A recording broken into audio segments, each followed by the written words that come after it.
এখানে হাজিরা দিতে এসেছিল, এসে তাকে হচ্ছে 6টায় জানানো হয় ওকে অ্যারেস্ট করা হয়েছে। জিয়াউদ্দিন হচ্ছে ফারুক আকুঞ্জি আর হচ্ছে দিদার বক্সমুল, তিনজনকে অ্যারেস্ট করা হয়েছে। কজ দেখানো সিবিআই যে আপনার ইডি যে মামলাটা করেছিল, মার খেয়েছিল, সেই মামলার পরিপ্রেক্ষিতে 160 সিআরপিসি একটা নোটিশ করেছে এখানে হাজিরা দেওয়ার জন্য।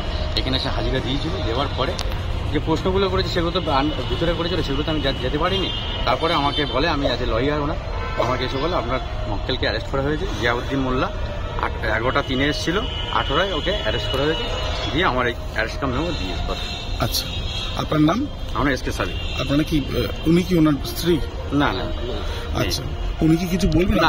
আচ্ছা, আপনি একটুখানি এটা একটু দেখান। না, এটা দেখানো যাবে না। আচ্ছা, অসুবিধা। ঠিক আছে। বলেছেন আমরা আদালতে নিয়ে যাক, দেখি ওনাদের কি কি প্রেয়ার থাকে, আমাদেরকে সেইভাবে মুভ করবো। ঠিক আছে, ক্যামেরা অফ করে দিন, একটুখানি কথা বলুন।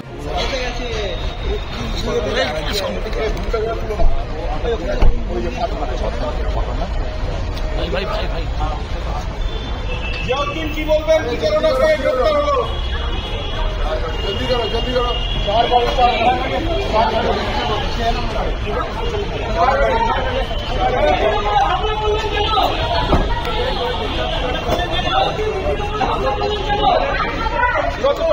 আমি রেডি। টিভির উপরে ইতিমধ্যে গ্রেফতার করা হয়েছে। দেখা যাচ্ছে যে 3জনকে গ্রেফতার করা হয়েছে, তাদেরকে সিবিআই তরফ থেকে নিয়ে যাওয়া হচ্ছে মেডিকেল কলেজ। আপনার অন্যতম থাকলে শাহজাহান এছাড়াও দিদার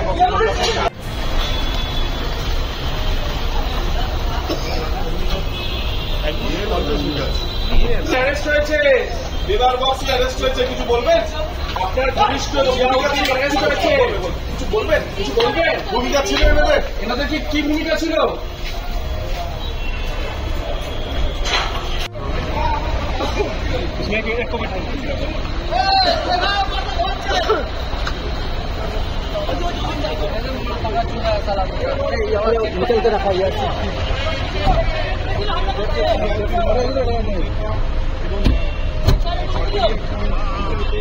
अरे इधर आ जाओ भाई।